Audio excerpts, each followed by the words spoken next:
What is the significance of referring severe problem cases to specialized people? इसकी अहमियत क्या है और हम ये ऐसा क्यों करते हैं? हम ये नहीं चाहते कि स्टूडेंट्स जो हैं they carry on with their behavioural issues. हमने पहले इस बारे में भी बात की थी कि छोटा सा मसला क्लास में अगर पेश आए या कोई छोटा सा बिहेवियरल इशू अगर क्लास में हो तो उसको इग्नोर ना करें। इग्नोर इसलिए ना करें क्योंकि वो छोटा इशू बाद में जाकर एक खास खतरनाक शक्ल इख्तियार कर सकता है। इसलिए मसाइल जब पैदा हों उनको वहीं पर हल करें, चाहे उनका ताल्लुक स्टूडेंट की एकेडमिक लाइफ से हो या स्टूडेंट की बिहेवियरल या साइकोलॉजिकल लाइफ से हो। It is extremely important to attend to smaller issues right in the very beginning.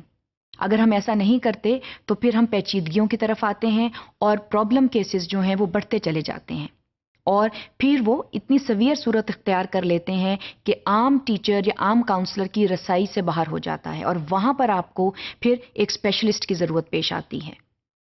इसलिए कोशिश ये करनी चाहिए पहले कि ऐसी सूरत पेश ना आए, और अगर शुरू में तवज्जो नहीं दी गई और मसला जो है वो बरकरार रहा है और मज़ीद गंभीर हो गया है तो वहाँ पर फिर आपको स्पेशलाइज्ड हेल्प दरकार है और फिर you must solicit that help, because if that is not done then the student can further go deeper and deeper into maladaptive behavior and can be the cause of harm to himself or herself and to others, which nobody wants.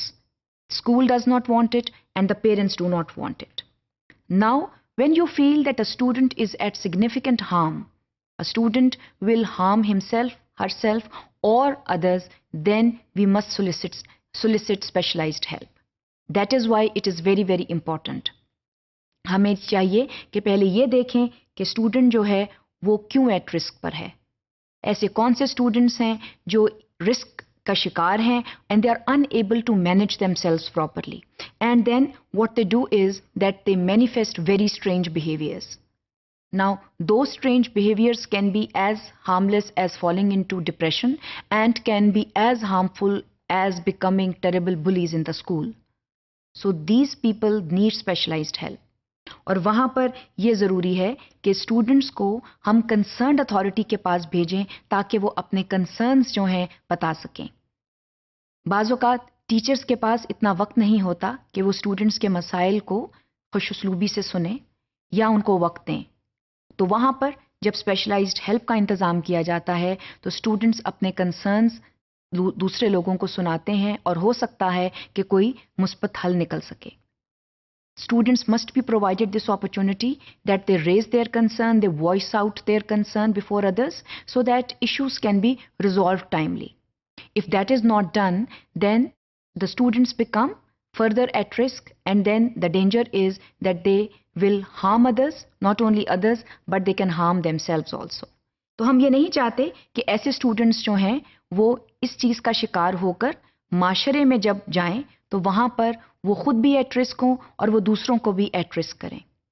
ऐसे students के लिए बहुत ज़रूरी है कि उनको इंतहाई प्यार और मोहब्बत से समझाया जाए और जो स्पेशलिस्ट उनके साथ काम कर रहा है या कर रही है वो भी इंतहाई केयरिंग एटीट्यूड के साथ इंतहाई एम्पैथेटिकली उनके कंसर्न्स को सुने।